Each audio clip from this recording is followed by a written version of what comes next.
Esto es Gente Interesante. Soy Oriol Roda y hoy tengo el privilegio de conversar con una de las personas más influyentes y que más admiro del mundo de la salud y el fitness, Marcos Vázquez, el artífice del popular blog Fitness Revolucionario y del podcast Radio Fitness Revolucionario. Marcos no es solo un referente en temas de bienestar y ejercicio, también es el autor del libro que está redefiniendo nuestra comprensión de la longevidad. Vive Más, que por cierto lo tengo aquí mismo. En Vive Más, Marcos nos invita a explorar qué significa vivir una vida larga y saludable. Con su característico enfoque basado en la ciencia y en la experiencia práctica, desgrana las estrategias óptimas para prolongar nuestra existencia. Ya sabes que este también es un tema que me fascina a mí y quiero aprovechar esta oportunidad para tener una conversación ancha y profunda sobre temas tan controvertidos como la dieta, el ejercicio y los suplementos y analizar su impacto en nuestra longevidad. También me gustaría que al final de esta conversación tengas un protocolo concreto que puedas empezar a implementar mañana mismo. Yo mismo te revelaré lo que estoy haciendo para mejorar mi vida y espero que Marcos nos revele sus protocolos personales. Así que sin más preámbulos, acompáñame en esta fascinante conversación con Marcos Vázquez, el arte y la ciencia de vivir más. Pero antes, un rápido recordatorio del sponsor de este podcast, que justamente es ElevaDesk, que es una empresa que yo descubrí gracias a Marcos. Escuchando uno de sus podcasts, conocí esta empresa, le llamé y le pedí que me pusiera en contacto con la gente de Eleva. Y llegamos a un acuerdo y entre ese acuerdo me regalaron esta mesa que ahora mismo estoy utilizando. Si estás viendo el vídeo te fijarás que estoy haciendo la entrevista de pie y ya llevo 2 meses así. Ahora paso más del 50% de mi tiempo de escritorio de pie y esto ha cambiado radicalmente la manera que tengo de trabajar. Estoy más concentrado, estoy más activo las musculatura principal de mi cuerpo, de mi core. Utilizo este tiempo también para hacer cosas como esta, ponerme en una sola pierna y hacer un poco de ejercicio de equilibrio e infinidad más de otros ejercicios. Sinceramente, si tienes que implementar una sola cosa en tu casa para mejorar tu vida, yo te recomendaría que usaras ElevaDesk. Desgraciadamente, para cuando salga este podcast se habrá terminado el Black Friday y no hay descuentos especiales, pero yo tengo un cupón que me dieron en ElevaDesk con un 10% de descuento. Si utilizas el enlace que te dejo en las notas de este episodio y pones el cupón Oriol Roda en cualquiera de sus productos, tendrás un 10% y puedes aprovechar esta oportunidad para hacerte un gran regalo de Reyes o regalárselo a alguna persona que tú quieras. Cuando estaba preparando la entrevista, me acordé que la última vez que te entrevisté justamente fue por Invicto, ¿no? ¿Te acuerdas que con el lanzamiento de Invicto te hice una entrevista? No me acuerdo, sí, ha pasado tiempo. Ha pasado años y luego pensé que probablemente Vive Más, que es el libro que hoy quiero hablar contigo, Invicto, yo me arriesgo a decir que serán tus bestsellers más bestsellers, no sé si me equivoco mucho. No lo sé, o sea, Invicto sin duda, hasta ahora es el que más copias ha vendido, yo creo que con diferencia. Y Vive Más, pues estoy muy contento con el lanzamiento, pero es muy pronto, ¿no? A mí me gusta mucho más que hablar de best sellers, es hablar de long sellers, es decir, no me importa tanto que tenga un lanzamiento espectacular, sino que luego se mantenga en el tiempo durante años, ¿no? Y Invicto ha sido así, Invicto cuando lo lancé funcionó bien, pero no especialmente bien. Y sin embargo ha sido con el tiempo y con el boca a boca que ha cogido más fuerza. Y Invicto, por ejemplo, ha vendido más este año que el año anterior y en el 2022 más que en el 2021, ¿no? Como que no solo se mantiene, sino que ha crecido, que es sorprendente, pero bueno, ya veremos a ver qué pasa con Vive Más. También es verdad que Invicto cuenta una filosofía que tiene más de 2000 años de antigüedad, ¿no? Claro, tenemos ese efecto Lindy. Exacto, ¿no? Y Vive Más, estamos hablando de la cresta de la ola, ¿no? Lo que contamos este año, en 3 años puede ser, ¿no? Estamos como en la inteligencia artificial, que está a un ritmo que... A ver, yo creo que hay una parte del libro que va a ser muy atemporal, ¿no? Ciertos conceptos que van a seguir siendo ciertos dentro de 10, 20 años, pero es verdad que también hablo en el libro de terapias hormonales, hablo de algunas terapias que se vienen, hablamos incluso de inmortalidad y crioterapia, criopreservación, perdón. Entonces es verdad que estas cosas, pues en 2, 3 años van a estar no obsoletas, pero van a cambiar, ¿no?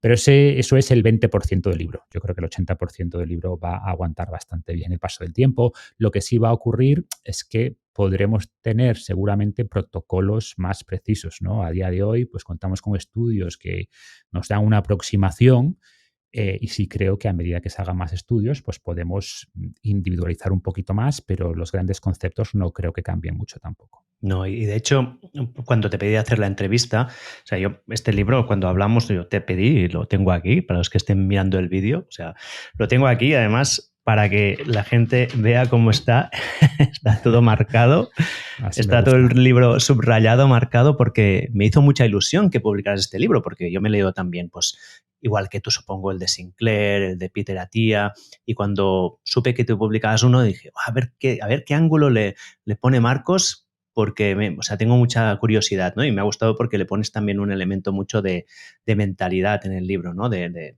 es una reflexión que a mí me gustó mucho, ¿no? Que es más allá de las drogas y de las últimas tecnologías, ¿no? Y esto creo que liga muy bien también justamente con Invicto, de alguna manera, ¿no? Con una parte más filosófica. Y creo que es una de esas partes que va a ser más atemporal, que va a resistir mejor el paso del tiempo, ¿no? Porque son cosas que no son nuevas, que son clichés porque se han dicho durante mucho tiempo, pero que hoy la ciencia respalda y que nos explica cómo funciona y nos da datos, ¿no?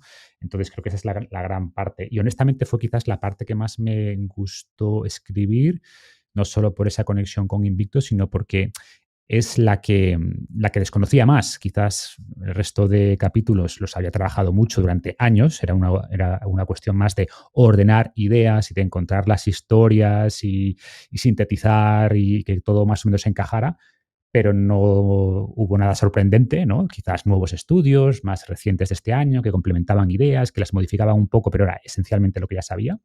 Y es verdad que en esa parte más psicológica del impacto de las creencias, del propósito de ese will to live, pues me sorprendió, ¿no? Todo lo que hay y la importancia que tiene, a pesar de que son cosas que se mencionan mucho menos. Solo por curiosidad, la idea de poner este capítulo vino por el estudio de Harvard, que es el libro que creo que salió el año pasado, ¿no? Con Good Life o algo así. ¿Salió un poco de allí o no? No, no, no. De hecho, el capítulo ya estaba medio escrito antes. O sea, es verdad que ese estudio, yo he hablado de ese estudio muchas veces, ¿no? O incluso ya en mi libro, el primer libro que publiqué con editorial de Fines Revolucionarios, bueno, Salud Salvaje, ya hablaba de este famoso efecto Roseto, ¿no? Que se llama, de este pueblo, que era de inmigrantes italianos, donde no tenían especialmente buenos hábitos, fumaban bastante, bebían bastante, pero eran esos aspectos más culturales, de comunidad, de propósito. También el concepto de Ikigai, más ligado a las zonas azules, aunque en el libro hay una crítica a este concepto de las zonas azules, que luego podemos hablar, si es verdad que las recomendaciones generales que hace son buenas. Y ese sentimiento de propósito, de si somos más optimistas o pesimistas, quizás lo que explico más en el libro es a través de qué mecanismos, ¿no? Una cosa es decir, las personas con propósito, con más optimismo, con mentalidad de crecimiento, etcétera, vive más. Y la pregunta es ¿por qué? ¿Qué aspectos fisiológicos explicarían esto? Y ahí pues vemos, y estos son estudios más recientes, cómo esas preocupaciones, rumiaciones, la falta de propósito, pues hace que se eleve el estrés, el cortisol, la inflamación, que son factores que directamente contribuyen al envejecimiento, entre otros, ¿no? Entonces, digamos que combina esos aspectos quizás un poquito más ideas milenarias, que hoy sabemos que son ciertas con estudios en la mano, y podemos decir, oye, que las personas que tienen creencias positivas sobre el envejecimiento viven de media 7,5 años más, y este es un número real. 7,5, ¿eh? Brutal. Y se ha replicado. Luego podemos profundizar en cuánto hay de correlación versus causalidad o la fuerza de la causalidad en cada dirección, ¿no? Que son temas muy interesantes. Pero bueno, que es evidente que lo que tú piensas sobre el futuro termina convirtiéndose en una especie de profecía autocumplida. Si tú crees que todo va a ir a peor, dices, bueno, pues ¿para qué cuidarme? Si no creo que el mañana sea bueno o solo veo lo negativo. Y hoy, como digo, conocemos datos más duros sobre cuál es el impacto real de las creencias, de nuestra mentalidad, etcétera, y además vamos conociendo todas estas vías fisiológicas a través de las cuales se produce ese efecto.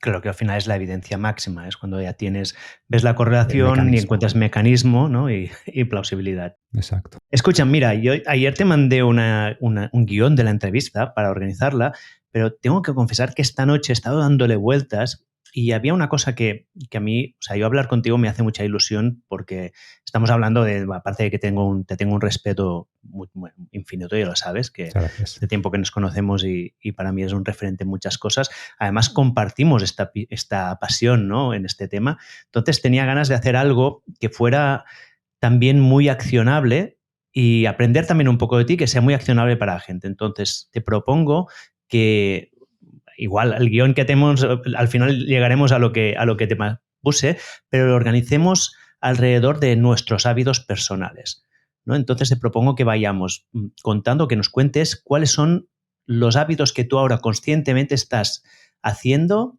para mejorar tu salud y longevidad. No tiene que ser solo cosas que hayas implementado nuevos, pueden ser cosas que ya hacías, pero que tú tengas conciencia que tienen ese impacto. Entonces, a partir de eso podemos desarrollar la conversación. ¿Qué te parece? Venga, me parece bien. ¿Sí? Vale, pues empecemos por aquí. ¿Cómo empieza tu día? A ver, tampoco quiero que la gente se decepcione porque no va a encontrar tampoco cosas muy novedosas ni muy extrañas, ¿no? Pero mi día empieza despertándome sin despertador, que quizás es como uno de los puntos que yo recomiendo, ¿no? Que sé que no todo el mundo se lo puede permitir. Y por eso a veces tampoco me gusta demasiado hablar de mis hábitos, porque la gente dirá, vale, pero tú tienes tus hábitos porque no tienes que ir a trabajar, porque no tienes hijos. Entonces, con estas premisas, ¿no?, de que al final es un ejemplo y que cada uno tendrá que ver estas ideas, cómo es capaz de integrarlas en su vida o qué ideas resuenan y cuáles no, pero paso a hacer un poco ese resumen, ¿no?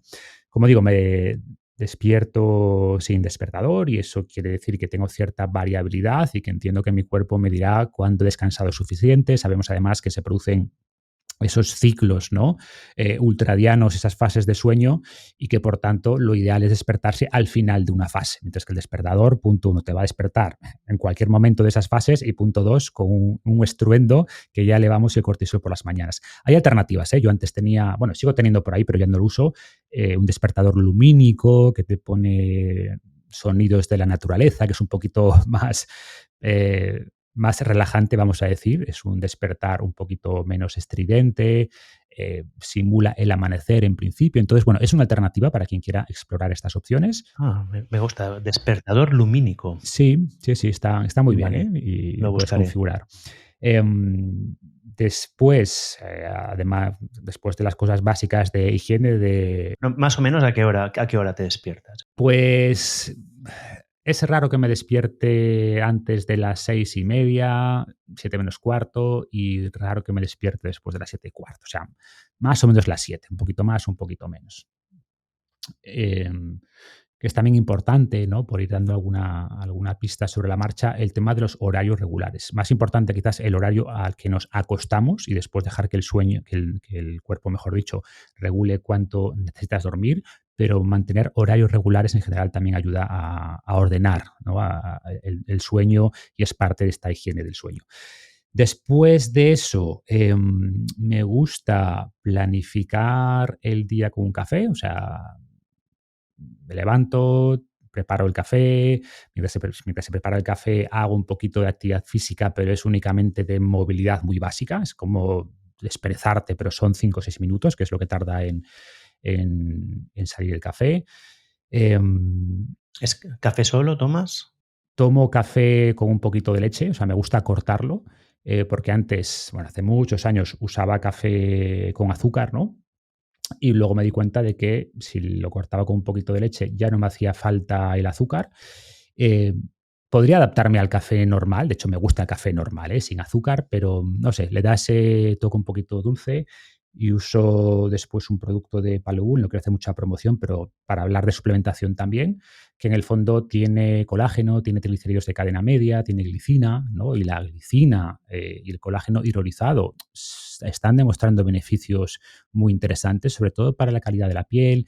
Hay estudios también en cuanto al beneficio articular, pero bueno, ahí le doy, depende de qué tipo de colágeno, hay que hacer un protocolo específico de acompañar ese suplemento después con aplicación de cargas en la articulación que queramos mejorar, pero por ejemplo para calidad de la piel sí hay bastante evidencia. Además, los triglicéridos de cadena media pues sabemos que pueden elevar esos cuerpos cetónicos. Consumo un poquito más los días que no desayuno, porque yo normalmente desayuno. Noto que cuando hago ayuno, he hecho meses y periodos largos de ayuno intermitente, pero notaba que perdía peso. O sea, yo el problema que tengo, que puede ser un problema feliz para mucha gente, pero no deja de ser un problema, es que si no soy como más estricto con la alimentación, pierdo peso, ¿no? Pierdo peso. Entonces, me gusta normalmente desayunar, pues puede ser quizás media hora después de levantarme. Una Entonces, pregunta, el suplemento, ¿de cuál es? Ah, no es promoción, yo te lo pregunto. elixir de Pale Bull, ese que yo tomo. Elixir, vale. Elixir se llama, que contiene eso. Además tiene yusol de cacao, le da un pequeño toque también al café. Entonces, es eso, es café con nada, un chorrito de leche, muy poquito, eh, medio cacito de elixir. El cazo son 10 gramos, yo echo como 5 gramos, porque luego echo 5 gramos de colágeno al batido y por tanto tomo esos 10 gramos diarios, que más o menos es la dosis que tiene evidencia. Eh, y eso, primera hora es planificar. Tengo también mi diario esencial, porque creo que planificar tu día a mí me ayuda mucho, ¿no? Esa claridad. Es como cuando llegas al gimnasio y no tienes un plan, pues vas un poquito perdido. ¿Qué hago hoy? ¿Qué toca? Y sin embargo, si tienes esa claridad de, oye, me toca ejercicio 1, esta serie es ejercicio 2, al final la claridad creo que nos da poder, reduce esa resistencia, esa pereza y por tanto me gusta planificar un poco el día, estructura de bloques de tiempo, los grandes ¿Esto es objetivos. antes de desayunar o después de Antes desayunar? de desayunar, sí, antes. Entre que me levanto y desayuno suele pasar media hora o incluso un poquito más, ¿no? Entonces, esa primera parte del día para mí es un poco más de organización, planificación, etcétera. Después desayunamos y mi desayuno normalmente voy rotando, o sea, mis desayunos base suelen ser, a ver, huevos siempre, normalmente un par de veces a la semana desayuno huevos en distintas formas y con distintas combinaciones. También suelo desayunar gachas de avena, también suelo desayunar yogur con frutos rojos y tal. Muchas veces desayuno restos de la cena. Desayuno también, hoy por ejemplo, he desayunado lentejas, un cocido de lentejas con un huevo.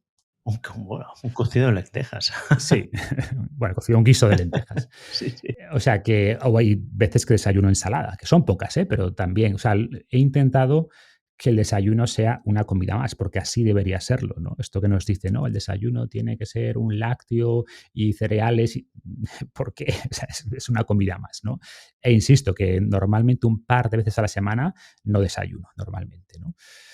Después, durante la mañana, pues ya es Pero mi... parando un momento aquí, porque bueno, aquí hay un par de cosas que luego, no sé si tendré tiempo de preguntarte, pero sabes que la avena, no sé, es uno de esos temas que supongo que tú ya estás cansado de que la gente te Sí, pregunte porque genera, o sea, que no te lo preguntaré, pero bueno. Luego, para poner un poco en contexto, te comparo con lo que yo hago. En mi caso yo es distinto porque yo tengo 3 niños pequeños en casa y esto determinan bastante la noche. No todas las noches dormimos bien. Además, para mí siempre el dormir ha sido el problema. Sí que me despierto con despertador. Luego sí que yo no desayuno casi nunca. Café solo.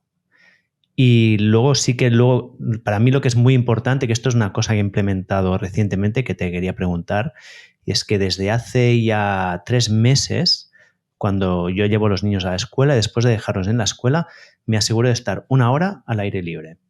O sea, estar 1 hora bajo el sol. Como además yo vivo en Barcelona, que aquí casi siempre hace sol, supongo que en tu caso es un poco más complicado, me aseguro de tener una buena dosis de sol diaria, ¿no? Para vitamina D, para la vista. En mi caso, que yo tengo mala vista, pues para mejorarla, y es también cuando aprovecho para entrenar. ¿Tú no tienes rutina de que te toque el sol por la mañana? ¿No haces ninguna cosa al consciente? final de la mañana. O sea, yo entreno normalmente al final de la mañana y es ese momento entreno fuera, o sea, tengo mi gimnasio fuera y ahí entreno y entreno generalmente sin camiseta, salvo que haga mucho frío y ese es mi momento, ¿no? También es verdad que tengo la suerte que donde trabajo hay mucha luz, o sea, es una zona cristalada y por tanto lo que nos dicen los estudios, pues es eso, que las personas que trabajan cerca de ventanales, pues regulan mejor el descanso, ¿no? Entonces, hay una parte que es de luz natural e intento, ya cuando, de hecho, cuando compramos la casa, para mí uno de los factores claves es eso, es la luz, ¿no? Y la orientación en el caso de Asturias, que es muy importante, que los grandes cristales estén orientados zona sur, ¿no? Entonces, que sea luminoso y luego ese espacio para mí, bueno, después hago muchos breaks durante el día y esos breaks son fuera generalmente, ¿no? Y tengo mi slackline, esos snacks de movimiento que hago a lo largo del día son fuera. Y puedo quitarme la camiseta ya en función del clima, pero mi espacio, digamos, un poquito más prolongado de esa exposición al sol cuando hace sol o estar fuera, esa termorregulación, que también es importante y luego podemos hablar de ella, es más hacia el final de la mañana. Y luego pequeños descansos a lo largo de la mañana, ¿no? No, pero me ha gustado esto que tú entrenas sin camiseta. Sí, generalmente sí. O sea, insisto, si llueve, si hace mucho frío, pues no, pero si el clima lo permite, intento entrenar sin camiseta. ¿Y las razones detrás de esta elección?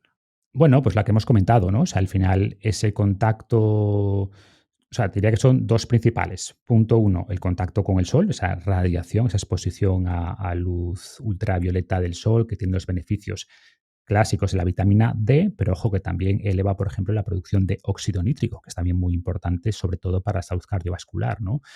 Y punto dos, este componente de exponerse al clima, de exponerse al frío, sobre todo en invierno, de pasar un poquito de frío, pues también es positivo, ¿no? Ujú. O sea, tú le das una importancia grande al frío, ¿no? Porque siempre yo tenía como la duda si el frío estaba como en primer orden, segundo orden, tercer orden, en qué nivel realmente. No, estaría en segundo, ¿eh? O sea, no es, para mí, no es de los grandes elementos. Yo, por ejemplo, dentro de este concepto de hormesis meto muchas cosas, ¿no? Y para mí el frío es uno, intentar ir a usar la sauna con cierta frecuencia es otro. Tengo también una sauna en casa justamente por eso, porque le doy importancia. No es prioritario, o sea, si hablamos de orden de magnitud, o sea, el ejercicio es muchísimo más importante que el frío, el calor, etcétera, pero son pequeñas cosas que todas sumadas creo que son importantes y lo bueno es que son gratis, ¿no? O sea, exponerse al clima es gratis. O, por ejemplo, en general, intento ir un poquito menos abrigado de lo que me pide el cuerpo, ¿no? Ojo, tampoco pasar frío, ¿eh?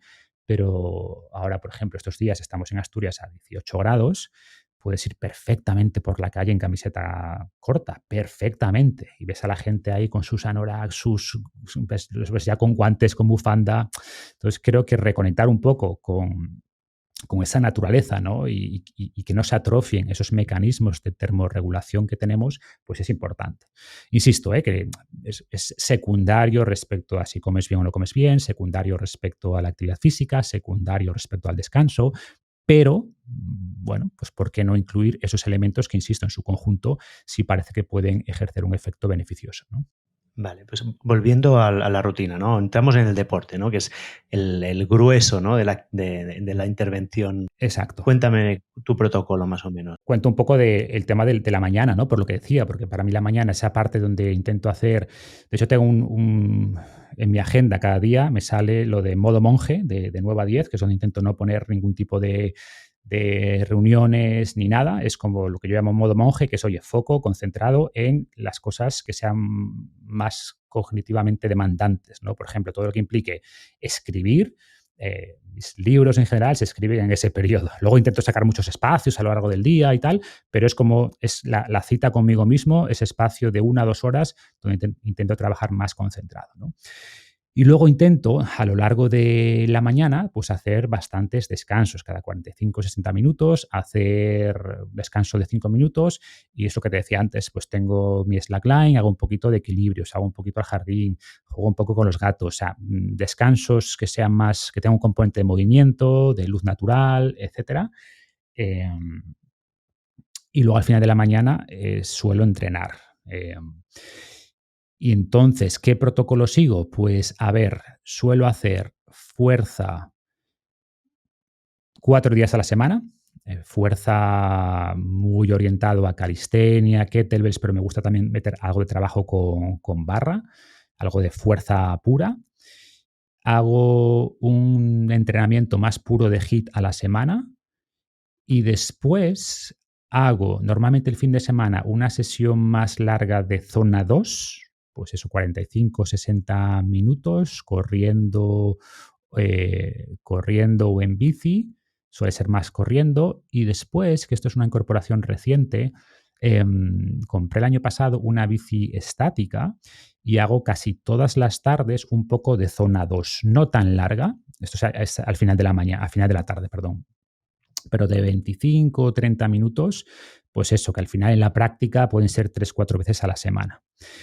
¿Por qué? Porque yo intentaba correr, pero al final te dabas cuenta que me daba más pereza. Ya era, sobre todo ahora en invierno, ya es de noche, salir a correr, que si llueve, que si... Te dabas cuenta que si tu objetivo era salir 4 veces a la semana, al final salías 1, 2, y con la bici estática como que me da mucha menos pereza, me da igual que llueva, además la tengo fuera, ¿no? Pero cubierta. Entonces, he notado que hago más ese cardio en zona 2, ¿no? Entonces, esa es un poco la Mira, esto combinación. me sorprende un poco, ¿eh? Porque yo tenía un poco la idea que tenía de tú era que centrabas mucho más en la fuerza y en general te oigo menos hablar de zona 2, ¿no? Y una de las cosas que tenía apuntado era... Esto es más reciente, ¿eh? O sea, te diría que hace 3 años, sí, hace 2, 3 años. O sea, antes me forzaba, entre comillas, a hacer una sesión de cardio a la semana. O sea, esa sesión de cardio a la semana sí la he hecho casi siempre, pero durante la semana prácticamente no hacía cardio. Lo que intentaba hacer, que lo sigo intentando hacer, es llegar a esos famosos 10.000 pasos al día y decía, bueno, con esto lo tengo cubierto. Que está muy bien, ¿eh? O sea, pero sí es verdad que por la evidencia que se ha ido acumulando estos últimos años, creo que, o sea, personalmente le he dado un poquito más de énfasis a ese entrenamiento en zona 2, que insisto, que en realidad en mi caso es un poco más que zona 2, ¿eh? O sea, de lunes por la semana, pues puedo hacer de media 3 sesiones, que igual una semana hago 2, otra semana hago 4, ¿no? Pero de media, vamos a dejarlo ahí, 2, 4 de zona, que llamo de zona 2, que en realidad es zona 3. O sea, en realidad es un poquito más corta, un poquito más intensa. Que eso también, ¿no? Yo creo que se está haciendo demasiado énfasis en zona 2. Los que ya tenemos cierta edad, también creo que la fórmula de 220 menos la edad, si estás en buena condición física, falla un poco y por tanto seguramente nuestra zona 2 sea más amplia de lo que te dice la fórmula, ¿no? Entonces yo técnicamente estoy en zona 3, intento hacer zona 2, eso sí, cuando hago la sesión un poquito más larga de fin de semana. Y esto sería, y después lo que te digo, me gustan esos elementos de la slackline, que ahora hay un aparatito que me he comprado que se llama Gboard, que es como un slackline para casa, ¿no? Para gente que no tenga, que no pueda poner la slackline, pues eso, en el jardín o en un espacio más amplio. Es una especie, es como un skate, no sé si sabes cuál es, que tiene una banda colgada de lado a lado, será como de 1 metro, una cosa así, y te permite, pues eso, practicar el equilibrio, hacer algunas tonterías ahí en casa. Y es interesante, ¿no? Este componente también de equilibrio que sabemos que puede ayudar, por ejemplo, a reducir el riesgo de caídas, y las caídas en personas mayores pueden ser muy problemáticas. O sea, una rotura de cadera, por ejemplo, pues aumenta tu riesgo de mortalidad en personas mayores. No que aumente un 30%, sino que pasa a ser a un 30%. Tienes un 30% de probabilidad de morirte en los siguientes, creo que son 3 años. Sí, sí, es dramático. Para comparar un poco, ¿eh? Comparando rutinas. Yo vengo del otro lado. Yo siempre he sido más de cardio y menos de fuerza. Y además, en tiempo de Mammoth Hunters, pues estaba en el HIIT, ¿no? Que el HIIT, que ahora entiendo que es en muchos aspectos más cardio que fuerza, porque normalmente lo que falla, justamente hoy, que estoy con ropa deportiva, vengo de hacer un HIIT que lo hago con amigos y lo que falla es el cardio, no el físico, ¿no? Y es más recientemente que, bueno, con todo este bombardeo que llevamos casi 1 año y medio, que la fuerza lo es todo, que yo ahora meto 2 días de fuerza a la semana, un día de HIIT que intento orientarlo más hacia fuerza. ¿Y entrenas fuerza con calistenia? Fuerza con calistenia. A mí, personalmente, el programa de fuerza que más me ha gustado siempre de toda la vida es Ringmaster. Ya te lo he dicho varias veces, que Sí. para mí Ringmaster es lo más divertido que nunca he hecho. O sea, entrenar con anillas es brutal. Ahora estoy metiendo... Pero bueno, sí que recientemente he hecho también un cambio, y es que le meto mucha pierna. Ahora, antes era más tronco superior, ¿no? Que es la tendencia que tenemos los hombres, y ahora estoy metiéndolo mucha pierna. Y la otra intervención nueva que he hecho recientemente, que también aquí te la tengo que agradecer, es de movilidad. Pues recientemente en mi podcast también entrevisté a Pablo y a Pau, que los conocí justamente de ti, me quedé flipado. Y ahora estoy haciendo fuerza con rango de movimiento, siempre voy con las piernas destrozadas, eso sí. Es duro. Pero bueno, y luego sí que yo sí, como históricamente hacía mucho cardio, yo sí que el fin de semana, cuando salgo mucho de excursión, hago sesiones largas, un día a la semana voy a bailar, y antes, ahora no, porque lo he sacado en mi rutina, pero solía salir dos veces a correr a la semana, ¿no? Está muy bien.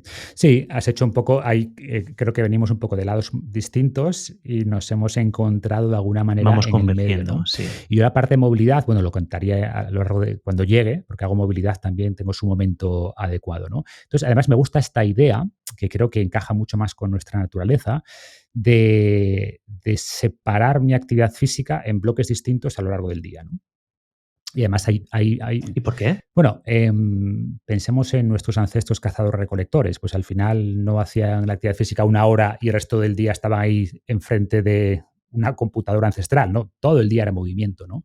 Entonces intento eso, trabajar unas horas, al final del día entreno, después como, después al final de la tarde hago esa sesión, insisto, no todos los días, pero entre 2 y 4 veces a la semana, sesión un poquito más corta de 20, 30 minutos de cardio zona 2 zona 3 y después ceno, y después de cenar solemos ver, o mientras tomamos el té después de cenar, solemos ver un ratito, pues media hora de Netflix o lo que sea, y ese momento yo lo aprovecho para hacer movilidad. O sea, mi sesión de movilidad es ahí, ¿no?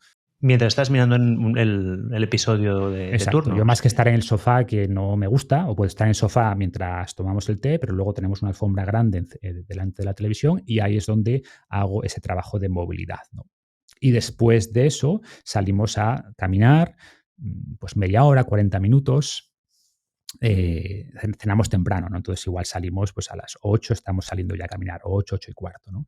Hasta las, pues eso, 9 9 y poco, y a partir de ahí ya empieza lo que yo llamo mi ritual de descanso, ¿no?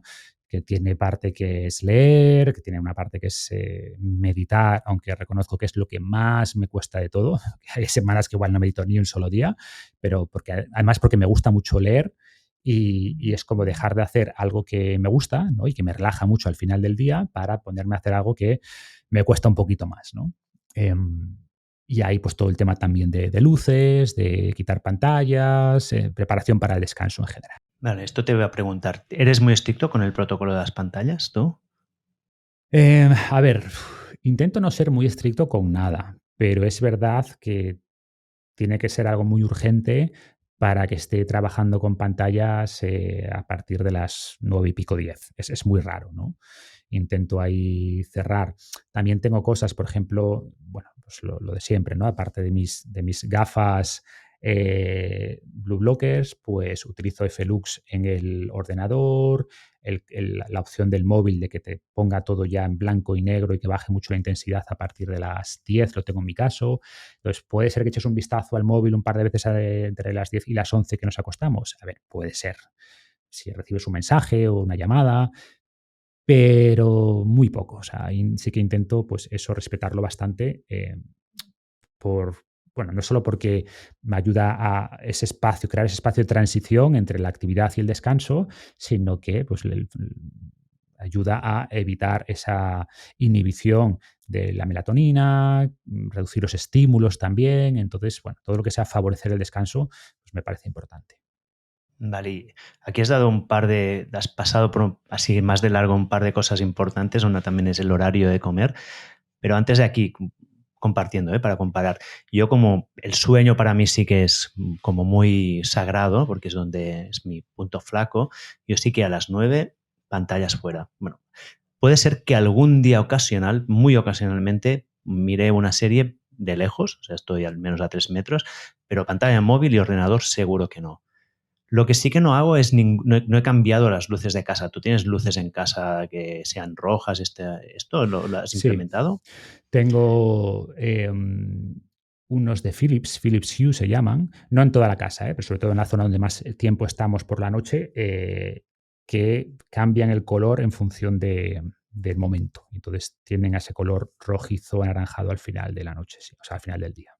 O sea, esto lo consideras importante. Yo creo que es importante. No solo es el color, es también la intensidad, ¿no? Entonces, ahí digamos que tengo una lucha con mi mujer porque ella es de que necesito ver para recoger tal. Ella le gusta la luz y a mí yo no quiero luces. Entonces, ahí tenemos nuestro pequeño conflicto.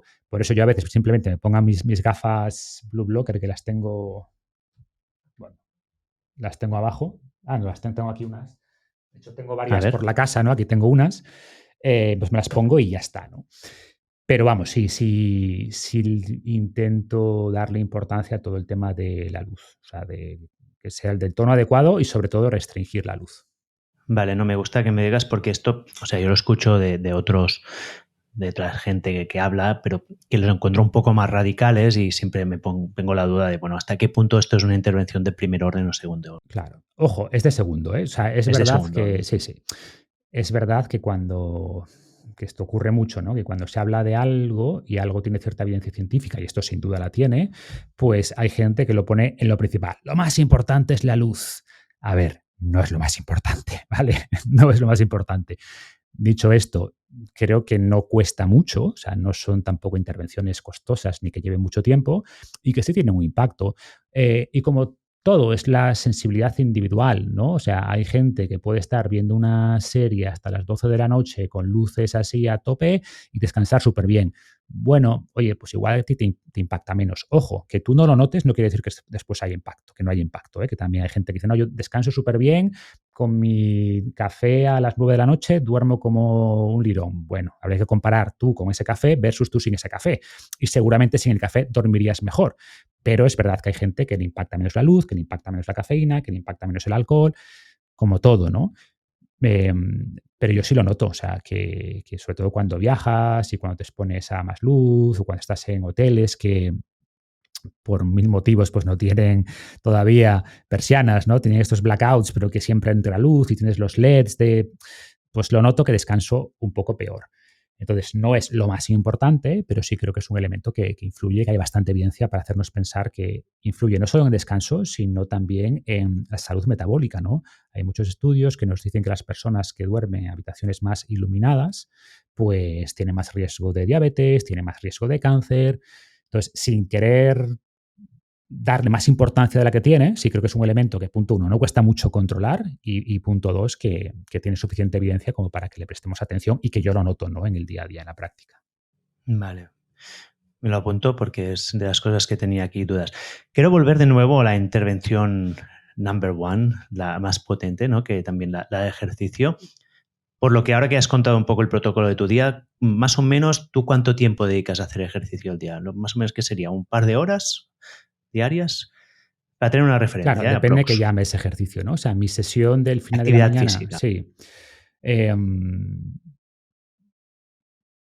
A ver, puede ser ese trabajo un poquito que es muy rápido, un poco de activación a primera hora, que nada, son 5 minutos. Tengo esa sesión de fuerza, casi siempre es fuerza al final de la mañana, que suele ser, no llega a una hora, pero cerca de una hora. El día que hago HIIT es menos, quizás media hora. Luego hago esa sesión de aeróbica por la tarde, que puede ser 20-30 minutos, hora y media. Y luego caminar, ¿no? Y caminar, bueno, pues quizás caminamos 40 minutos, 45 minutos. O sea, si Y la cuentas movilidad. eso, claro, más luego movilidad. Movilidad pueden ser 20 minutos, ¿no? Claro, si cuentas todo eso, pues son más de 2 horas.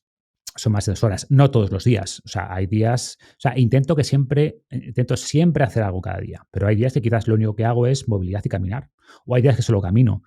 Pero son los menos. Y de hecho, lo que intento ahora es entrenar todos los días. ¿Por qué? Pues porque, o sea, antes era como un poquito más planificado, ¿no? Pues tengo mis 5 días, mi tal, y ahora, claro, te das cuenta que, bueno, pues ahora estoy viajando más, por ejemplo, con el tema precisamente del libro.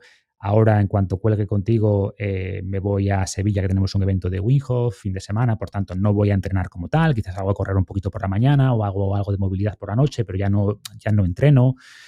Hoy no voy a entrenar porque ahora me voy directo al aeropuerto. Entonces, como que la vida ya va marcando esos momentos de descanso, ¿no? Y entonces soy menos estricto quizás tampoco hago entrenamientos súper intensos, ¿no? De 2 horas que me requieran ahí un descanso.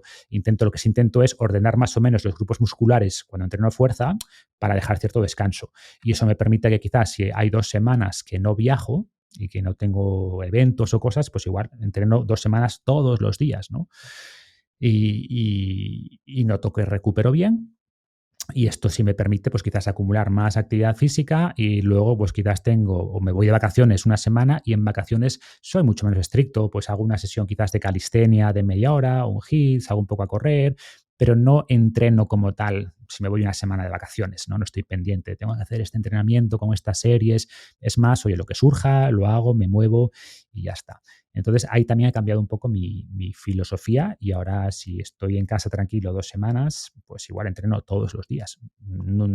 Habrá días que haga una sesión más corta, una más larga, pero te diría que de media, seguramente haga hora y media de actividad física al día, más o menos. Vale, no, yo lo digo porque esto es como un referente, una aspiración que probablemente mucha gente no llegará, pero sí que aquí me gustaría hacer el inciso, que a lo mejor podemos entrar en una parte un poco más teórica, que ya mencionas mucho en el libro, de por qué dedicas tanto tiempo a la actividad física. ¿Qué es lo que te ha convencido en pensar que esta es la intervención que te hará mejorar tu calidad de vida y tu longevidad más? O sea, para mí es súper claro. O sea, lo tenía claro antes y después de revisar muchos más estudios de cara a escribir ese capítulo del libro, como que antes quizás le daba la misma importancia a actividad física y dieta, ¿no? Decía, bueno, más o menos están a la par. Incluso al descanso, yo hago esta analogía del taburete, ¿no? De que son las tres grandes patas y todo lo demás por definición es secundario. Por eso la luz, secundario, el frío, secundario. Estos tres grandes elementos, Sí, dormir. alimentación, dormir, ¿no? El sueño y actividad física, para mí son como los tres grandes pilares. Y si eso lo haces más o menos bien, tienes el 80% del beneficio. El famoso Pareto, el 20% de cosas que te dan el 80% de resultados, está aquí. Y yo añadiría aquí también relaciones sociales. Sí, sí, sí. Puede ser. Me estropea la analogía del taburete. Pero yo La siempre digo, silla. ¿qué pata es más importante del taburete? Pues todas, ¿no? Si hay una, pues al final que está mal, pues el taburete se tumba, ¿no? Cuando tienes ya 4 patas, la silla, bueno, pues aunque falle una, seguir siendo estable. Pero sí, o sea, el componente social también es muy importante, ¿no? Me refiero quizás más a aspectos más puramente físicos. Y, y ahora te diría que creo que personalmente la actividad física es el pilar más importante y además el que solemos descuidar más. Siempre digo que por suerte en el mundo moderno hay muy poca gente que tenga déficits nutricionales muy marcados, ¿no? Ya por suerte la gente no tiene escorbuto, no tiene raquitismo, estas cosas ya no se ven en el mundo moderno, ¿no? Y sin embargo, sí vemos muchos déficits de movimiento. Creo que hay mucha más gente en el mundo moderno con déficit de movimiento que con déficit de nutrientes, ¿no? Y hay cosas que solo el ejercicio te puede dar. O sea, tú puedes llevar la mejor dieta del mundo, puedes desayunar tu smoothie de kale con semillas de chía, con espinaca, lo que quieras, que no vas a ganar masa muscular por hacer eso, que no vas a mejorar tu V2 Max por hacer eso. Estás dando una materia prima, pero que después no le estás dando el estímulo para que el cuerpo convierta esa materia prima en mejor capacidad física, en más fuerza, en más músculo, en mejor capacidad aeróbica. No es suficiente, ¿no? Y, y la actividad física, lo que nos dicen los estudios es que puede elevar nuestra esperanza de vida entre 8 y 12 años. Sin embargo, puede mejorar nuestra calidad de vida, nuestra vitalidad, medida como capacidad cardiovascular, como fuerza, con otros marcadores físicos, el doble, es decir, 20, 25 años. Lo que quiere decir que una persona de 70 años entrenada puede sentirse y puede funcionar y puede hacer las mismas cosas que una persona de 45 o 50 años no entrenada, incluso quizás más que esas personas. Es decir, te da, pues eso, Atención con lo que has dicho, ¿eh? O 20, sea, lo has 30 dicho así de años. pasada, ¿eh? 25 años. Sí. Y que lo vemos que es real, ¿no? ¿Cuántas veces ves a personas de 50 años que ya les cuesta subir o los ves ya sudando en una ruta de montaña sencilla y ves a personas de 70 años haciendo maratones con buenas marcas, ¿no? Son 20 años de diferencia y sin embargo la persona con 70 años está mucho mejor físicamente. No hay ninguna otra intervención, ninguna que se acerque a eso, que te dé esos 20 años de vitalidad. O sea, si tú no haces actividad física, pero comes súper bien y duermes súper bien, evidentemente vas a estar mejor que una persona sedentaria que come mal o que no duerme suficiente, por supuesto. Pero una persona que lleva una dieta, a ver, claro, si nos ponemos ya una dieta súper mala, vale, pero una dieta normal, la que lleva la mayor parte de la gente y que duerme normal, que no le presta especial atención ni a la dieta ni al descanso, pero que hace actividad física y que sigue un protocolo más o menos como el que hemos descrito, te aseguro que que las personas que sigan ese protocolo van a estar mejor físicamente y se van a ver mejor que esa persona que duerme súper bien, que come súper bien, pero que no hace actividad física. Sí, sí, aquí estamos completamente de acuerdo. O sea, la actividad. A mí es una cosa que me pasa, que supongo que te pasa mucho a ti, ¿no? Que estás en Instagram y empiezas a recibir mensajes, oh, escucha, compro esa lámpara de luz roja o hago esta cosa, y empiezan a hacerte preguntas sobre detalles, y a mí mi respuesta sería, escucha, ¿entrenas mucho? No te preocupes, ¿no? Porque la mayor parte de la gente se centra en esos detalles, pero se olvida de esta parte tan importante, ¿no? Sí. 100%. La gente, a ver, que lo entiendo porque yo soy también así, ¿no? Antes más que ahora, ¿eh? Reconozco que le doy menos importancia a cosas, pero yo antes sí era de, bueno, y el ratio, metionina, glicina, era mucho de rizar el rizo. Ojo, que está bien, y si te interesa eso, Tú te dedicas a esto. claro, me dedico a esto y quiero decir que me gusta, que entiendo que hay aspectos donde esa complejidad, o si tomas este colágeno en vez de aquel, que estas cosas pueden ser relevantes, o si tomas, yo qué sé, leche de avena versus leche de... Vale, podemos discutir de eso, pero ya no es secundario, es cuaternario, o sea, es muy poco importante, y es verdad que mucha gente se queda pegada en eso, ¿no?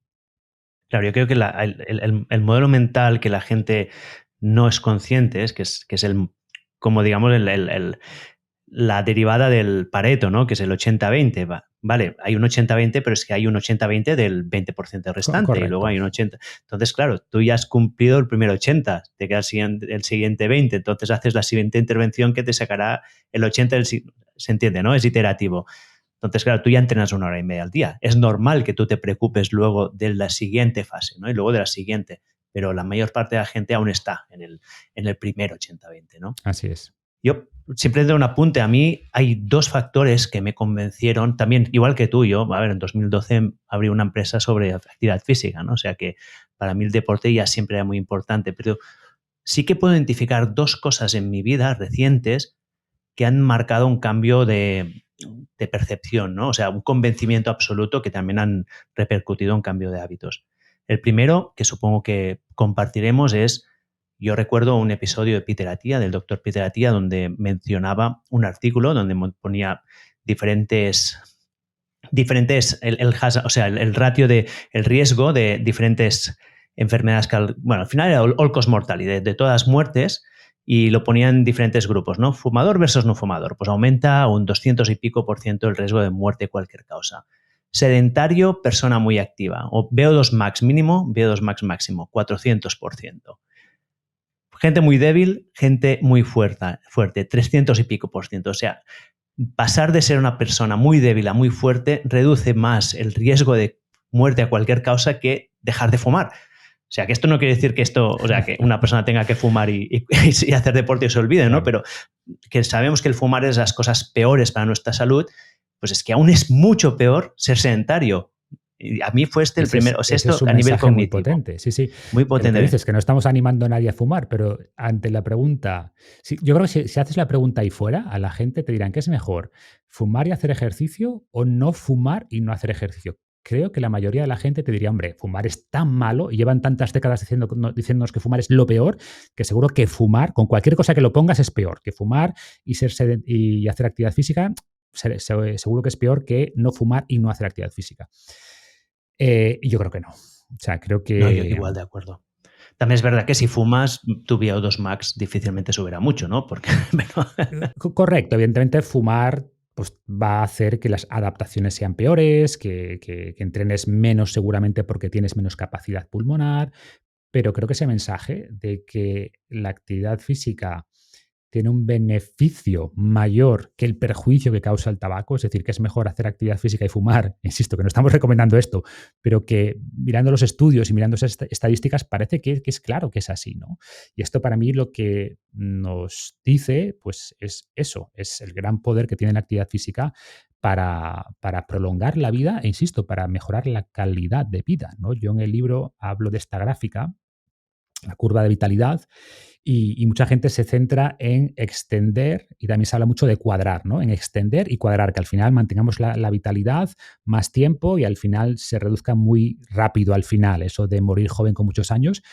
Pero yo digo, oye, también hay que elevarla, o sea, mejorarla ahora. Es decir, esto no es algo para vivir más tiempo o vivir mejor esa última famosa década, que también, ojo, pero es para estar mejor ahora, para elevar la vitalidad ahora, para tener más energía ahora, para poder hacer más cosas ahora. Y de nuevo, la única alternativa o la única intervención que va a lograr eso es la actividad física, ¿no? Sí, sí. Y aquí viene mi segunda revelación, digámoslo así, que es yo viendo pues, mi padre y mi suegro directamente, ¿eh? O sea, gente muy, muy cercana. Mi padre es una persona muy sedentaria y mi suegro es una persona muy activa. Tienen la misma edad, han llegado ya, están en los 70 años y yo cuando lo miro uno y miro otro es que veo dos realidades tan distintas. Entonces también lo he vivido, o sea, estoy viendo ahora mismo el efecto de estos hábitos, ¿no? Entonces, esto también es una cosa que la gente que ponga atención y se fije alrededor en cómo está la gente que se mueve y la que no. Y es la única diferencia real, ¿eh? Hay otras, pero esta es la más importante realmente.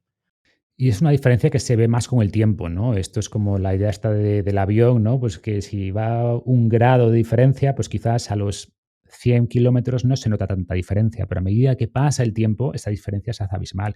Y lo ves en personas de 25 años, bueno, pues quizás no se vea tanta diferencia entre quien entrena y quien no, ojo que se ve, ¿eh?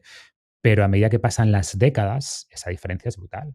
Y el ejemplo que decía antes, gente que llega a los 50 ya muy fuera de forma, o antes, eh, y gente que con 70, 75 años está corriendo maratones, entrenando en el gimnasio, con buena masa muscular, con buena vitalidad y con el cuerpo de alguien 20, 30 años más joven. Claro, para mí un modelo mental que me funciona mucho es pensar que pasamos el 90% de nuestra vida en un umbral de actividad física en la que nos movemos con tranquilidad y por lo tanto no vamos a notar diferencia. Notamos diferencia cuando superamos este umbral, ¿no? Cuando nos vamos a entrenar y ves uno que está entrenado con uno que no está entrenado, o si sales a correr, cualquier actividad que te salgas de este umbral. Lo que pasa es que a partir de cierta edad nuestra capacidad va a ir bajando y llegará un momento que cruzará este umbral. Y entonces cuando lo notaremos en el día a día. Y luego la intención es que esta bajada se produzca lo más tarde posible y que, a ser posible, nunca llegue a cruzar el umbral de lo que sería la actividad física diaria, ¿no? En las necesidades diarias. Eso es. Y entender que esa curva inevitablemente, hagas lo que hagas, va a ir bajando, ¿no? Entonces, esto habla mucho de piteratía, ¿no? Si tú quieres hacer esto a los 80 años, tienes que poder hacer esto a los 50. Y muchas veces no pensamos en esto. Pensamos, bueno, si quiero hacer esto a los 80, como ya lo hago ahora, lo mantengo. No, no. Por muy bien que hagas las cosas, por mucho que te cuides, va a haber un descenso. ¿Que vamos a intentar que sea lo más lento posible? Por supuesto, pero tienes que tener una capacidad, un buffer, ¿no? O un margen ahí de seguridad muy grande en tu situación actual respecto a la situación futura deseada. Ujú. Vale, escucha, saltamos de tema porque creo que la actividad física, cualquiera que nos escuche estará convencido de su importancia. Vamos a un tema un poco más polémico, ¿no? Que aquí es donde se generan los grandes debates, que es la alimentación. Y volvamos un poco a tus hábitos. ¿Qué comes tú? ¿Cuál es tu...? Ya nos has contado que desayunas como si fuera una comida normal. Sí que has apuntado que tú consumes, por ejemplo, a cibada, que se llama ¿cómo se dice? Avena. A la avena, sí, cibada en catalán, avena. También has dicho que consumes lentejas, que ya son cosas que hay otros gurús, digámoslo así, que ya dicen que no. ¿Cuál es tu comida y tu cena? Más o menos, ¿cómo centras tu alimentación? Pues normalmente comida es pues eso, la comida es mi comida principal, ¿no? Que es pues eso, después de entrenar tomo casi siempre, no siempre, pero la mayor parte de las veces un batido, que suele ser proteína de suero, con un plátano, le pongo unos frutos rojos, le pongo ahí arándanos rojos, un extracto de arándanos rojos, le pongo ahora, estoy echando un poquito de psyllium, que creo que también pues, he visto ¿Por estudios muy qué? interesantes por la parte de la fibra, de la mejora de la microbiota, de aumento del butirato. Eh, ¿Qué es el cilio? Es que no sé qué es el cilio yo. Psyllium es una fibra, la cáscara de psyllium. Cáscara de psyllium, que usamos también en algunas recetas y uso eso, pues un extracto, un polvo de psyllium en el batido.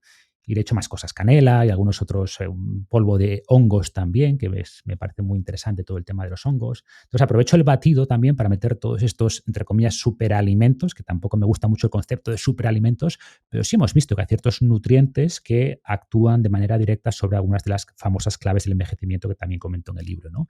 Entonces, ese es mi batido. Le echo un poquito también de kéfir, eh, creatina y agua. Y después de ese batido, un poquito después, pues comemos y mi comida suele ser una buena fuente de proteína y vamos rotando, o sea, más pescado que carne, pero te diría que pescado pues igual 3, 4 veces a la semana, pollo, pavo un par de veces, carne un par de veces, más o menos así, y a veces puede ser alguna legumbre, y si nos sobra legumbre, pues puede ser mi desayuno del día siguiente, que es lo que pasó hoy, por ejemplo. Pero es eso, es una proteína, después acompañante que varía un poco, o sea, verdura siempre, o sea, siempre hay una ensalada en todas las comidas, siempre. Y luego puede haber un acompañante que también voy rotando, pues boniato, pues patatas, pues arroz, algún acompañante, quinoa, ¿no? Algún acompañante a la proteína, más o menos en función también de si ha sido un día de más actividad física o menos. Y poco más. Y la cena suele ser más ligera. La cena suele ser una ensalada con alguna proteína, o hay muchas noches que cenamos quizás yogur con arándanos y poco más, ¿no? Y el hecho también puede ser, si no he desayunado avena, le puedo echar un cacito de avena al yogur. Mm, y después de postre, pues suele ser una fruta o un par de frutas y chocolate negro. Y a mi mujer casi siempre tenemos un pan de plátano en casa, que es pan de proteína con pocos ingredientes, y puede ser también un trocito de pan de plátano, un puñado de frutos secos. Y eso es, por ahí va. Entonces ves que tampoco hay nada súper raro, quizás lo más raro Bueno, son... depende para Ya, mucha gente. correcto, depende para quién, pero que en el fondo es comida real, algún postre como el pan de plátano que hacemos nosotros, chocolate 90%, o chocolate con almendras, hay uno de valor que está bueno, es 82%. mm, Y ahí está el grueso de nuestra alimentación, ¿no? Vale. Aquí podemos abrir 500 derivadas. Ya sabes que este es el tema que genera más debate, pero para ponerlo en contexto, ¿no? Tú has dicho que ya no consideras que esto sea la más importante de las intervenciones, la pones en segundo lugar después del ejercicio. ¿Qué te hizo cambiar esta opinión? ¿No? Lo digo porque tú también tienes pues, un programa de dieta cetogénica, tú también en su momento hablaste mucho de la nutrición, ¿no? ¿Qué te hizo cambiar este paradigma? Pues los datos, la evidencia científica, ¿no? Es decir, ver las diferencias entre las personas que hacen actividad física y las que no, como tú bien decías antes, entre las que tienen más fuerza y las que menos, las que tienen mejor capacidad cardiovascular y las que menos, es brutal. Sin embargo, en la alimentación vemos diferencias, por supuesto, pero tenemos que ver ya personas que llevan dietas basadas en comida real versus dietas muy ultraprocesadas, ahí vemos diferencias. Pero entre las personas que comen mucha carne y poca, no vemos diferencias mínimas, salvo que la carne sea un proxy de otras cosas. Ojo, porque en general la gente que come más carne también fuma más, bebe más, hace menos actividad física, pero si aislamos la carne en el contexto de un buen estilo de vida, no vemos diferencias. No vemos que la gente que come menos carne... ¿Tuviste el artículo, ¿no? Que salió ahora de la carne y la diabetes? Sí, bueno, son los de siempre. Igual que carne y cáncer, es lo de siempre. Es el famoso. Hay mucho sesgo del usuario saludable. Y ojo, yo no estoy diciendo que consumir mucha carne no pueda tener riesgos, más, sobre todo depende cómo se prepare y el tema del hierro, que hay factores, pero vemos que las diferencias son mínimas, ¿no? O, por ejemplo, mencionabas el caso de la avena, que me hace gracia. Pues vemos que la gente que consume más avena, que consume avena en general, tiene mejor microbiota, más longevidad, menor riesgo de diabetes. Ojo, que no comes, no te gusta la avena, pues no la consumas. No hay tampoco gente que consume menos avena, pues si su dieta es buena, pues tampoco tiene problema, ¿no? O sea, lo que voy es que cuando entramos ya en la dieta,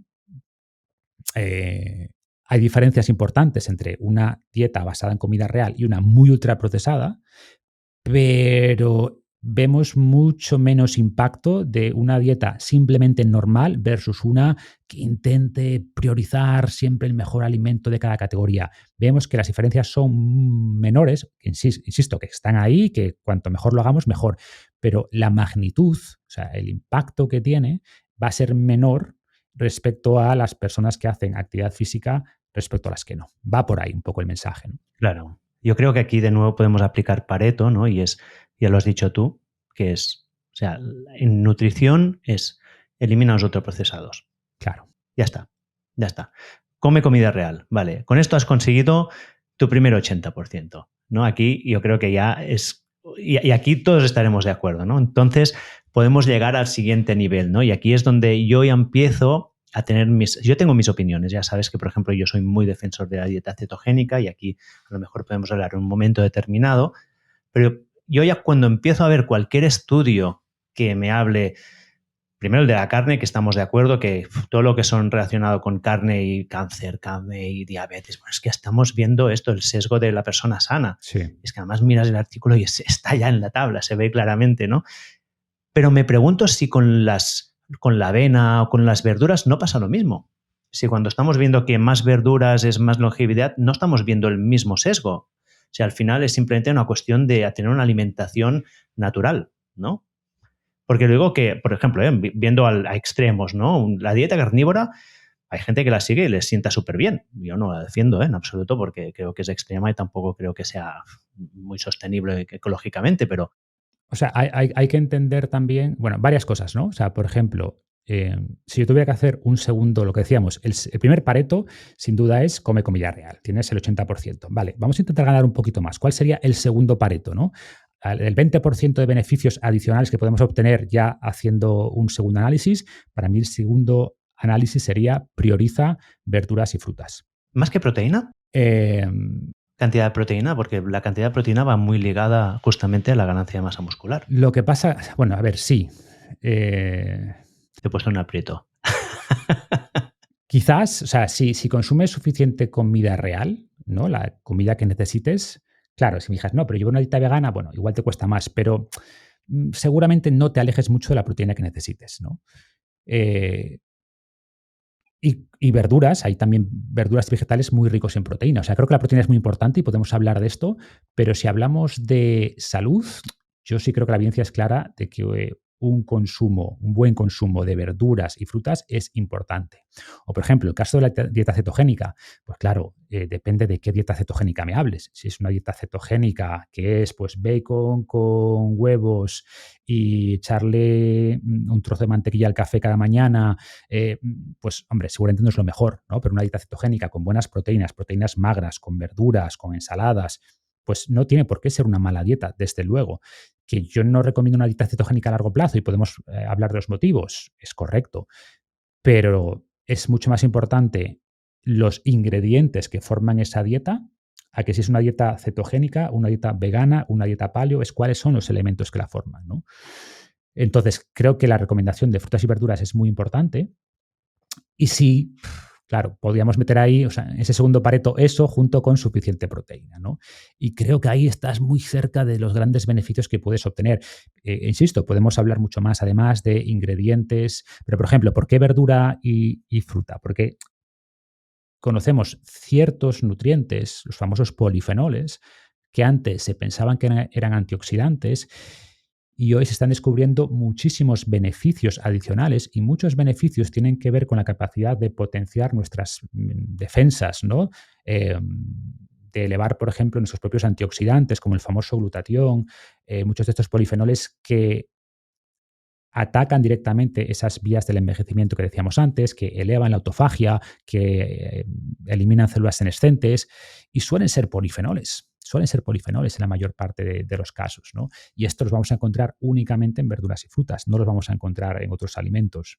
Ojo, también hay ciertos alimentos, ciertos nutrientes, perdón, que solo vamos a encontrar en productos animales, ¿no? Y por eso un poco creo que la dieta omnívora es la mejor para la longevidad, es la mejor para la salud en general. Pero iría por aquí. Entonces, bueno, respondiendo a tu pregunta, ¿por qué no puede ocurrir o por qué no creo que ocurra lo mismo con el tema del sesgo del usuario saludable? Porque, por ejemplo, si vemos personas que consumen más carne con poca verdura, intentando igualar el resto de hábitos, sí vemos un perjuicio en la salud. Sin embargo, en el contexto de una dieta más rica en verduras bueno, verdura y fruta, pues no vemos impacto negativo. Y luego tenemos muchos estudios de intervención. Cogemos a una serie de personas, vamos a ver sus marcadores de presión arterial, de gestión de la glucosa, de microbiota y les sometemos a una dieta durante X meses con más verdura y fruta y vemos que mejoran todos esos marcadores, ¿no? Entonces, no solo estudios observacionales, sino que tenemos bastantes estudios, digamos, experimentos, o sea, ensayos clínicos, estudios de intervención, donde vemos el beneficio, donde vemos el cambio de la microbiota, un cambio positivo de la microbiota. También se habla mucho de los cambios negativos de la microbiota con la dieta cetogénica. De hecho, se publicó uno el año pasado, si no recuerdo mal. Pero de nuevo, ¿qué dieta cetogénica? ¿No? Mucha gente al hacer dieta cetogénica reduce mucho el consumo de verdura y sobre todo de fruta. Y eso hace que empeore la microbiota. ¿Se puede hacer una dieta cetogénica que no impacte negativamente la microbiota, su diversidad? Se puede, ahora bien, es más difícil. Igual que se puede hacer una buena dieta vegana y planificarla y que no resulten deficiencias, que tengas la proteína que necesitas, se puede, pero es más difícil, hay que saber planificarla, ¿no? Y por eso yo voy a una dieta omnívora, con suficiente proteína, pero priorizando verdura y en menor medida fruta, pero también porque te da toda esa fibra, todos esos polifenoles y tienes como esa base de nutrientes, de polifenoles muy bien cubierta, ¿no? Dieta carnívora, pues da para un mundo, ¿no? O sea, para mí No hace falta ni que entremos, ¿no? O claro, sea, no pero hace falta es ir un a poco lo extremo. mismo, ¿no? ¿Qué dieta tenías antes? Yo a la gente le digo, ¿qué dieta tenías antes? Y después, aspectos más individuales. Por ejemplo, hay gente que te va a decir, no, pues yo quité los cereales, quité la avena y mejoré. Bueno, efectivamente, pues que hay gente que tiene cierta sensibilidad, ojo, a las fibras en generales, a los frutanos, a la gente que tiene sensibilidad al gluten, que la avena en principio no es un problema, pero bueno, puede estar contaminada, la avenina a algunas personas puede generarles intolerancia. Pero hablamos de personas que por sus problemas específicos tienen que hacer intervenciones específicas, ¿no? No quiere decir que eso sea malo. Es decir, hay gente que tiene alergia al melocotón. Bueno, pues el melocotón no te va a ayudar, evidentemente, pero no quiere decir que el melocotón sea malo, ¿no? Iría por ahí.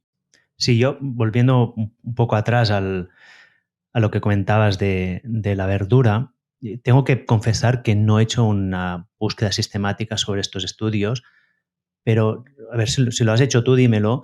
Mi sospecha es que estudios serios donde haya una alimentación basada en, o sea, con menos fruta, basada más en carne o en productos animales, si queremos, pero que sea de calidad, o sea, que no sea productos procesados, no sé si hay muchos estudios de este estilo. O sea, no sé si se ha estudiado realmente, o sea, para eliminar realmente el sesgo de persona saludable, que este es un sesgo que vamos hablando, pero básicamente lo que dice este sesgo es que la gente que mejora sus hábitos, que de forma consciente decide mejorar sus hábitos, hace muchas cosas. Y entonces, claro, vemos muchas correlaciones, pero no todas las cosas que hacen tienen el mismo impacto, ¿no? Si empiezan a entrenar más, pues tienen un impacto y a lo mejor el cambio de alimentación puede ser menor. Entonces, no sé si hay estudios de gente que lleve una dieta saludable, pero que sea, por ejemplo, la gente carnívora de hoy en día, ¿eh? Y esto, por esto tengo la duda, y esto no es tanto para defender la carne como para saber si realmente la verdura es tan importante. Es una duda que tengo. Yo te diría que sí que hay estudios suficientes, ¿eh? Tenemos estudios, los famosos estudios observacionales en cientos de miles de sujetos, y las conclusiones son bastante claras. Y luego, como te decía, tenemos además, para evitar justamente estos sesgos, tenemos esos estudios que dicen, vamos a coger a estas personas y les vamos a añadir esta dosis de verdura al día. ¿Y qué ocurre con sus marcadores de salud? ¿Qué ocurre con su control de la glucemia? ¿Qué ocurre con su nivel de inflamación? ¿Qué ocurre con los parámetros cardiometabólicos?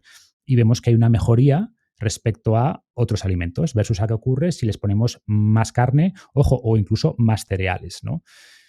Entonces, si combinamos, punto uno, lo que sabemos nutricionalmente de estos alimentos, tienen una gran densidad nutricional, es decir, muchos nutrientes por calorías, lo cual esto es bueno. Sumamos lo que sabemos de los estudios observacionales en cientos de miles de sujetos durante décadas y sumamos lo que sabemos o lo que nos dicen estas intervenciones que son de corto plazo, evidentemente, no son de décadas, los estudios intervencionales, o sea, los ensayos pues por necesidad son cortos, son menos sujetos, pero al final tenemos que ver todo, ¿no? La evidencia global. Y luego, por supuesto, la evidencia de las sociedades ancestrales. No hay ninguna sociedad que no consumiera verduras, productos vegetales en altas cantidades. Ninguna. Podemos irnos a los inuit, quizás, ¿no? Como el caso más extremo. Pero es porque no podían, no porque no querían. Y curiosamente en los inuit, pues también se produjeron estas adaptaciones para evitar estar demasiado tiempo en cetosis. Los inuits tienen problemas para entrar en cetosis, ¿no? Que es paradójico, que para mí es una señal de que nuestro cuerpo tampoco quiere estar en cetosis mucho tiempo. Es una estrategia de supervivencia que tiene beneficios, es un elemento hormético, pero por definición la hormesis es algo que aplicamos de manera puntual y que luego dejamos de aplicar, ¿no? Pero insisto, volviendo al tema del argumento ancestral, todas las sociedades conocidas, todas son omnívoras. Es verdad que unas son más de 80% productos animales, 20% vegetales, y al revés, tenemos los que son 80% productos vegetales y un 20% de productos animales, ¿no? Y por eso mi mensaje es que nuestro cuerpo, si basamos la alimentación en comida real, está muy bien adaptado para usar lo que le des. ¿Que le das más vegetales? Los usa. ¿Que le das más productos animales? Oye, los usa, ¿no?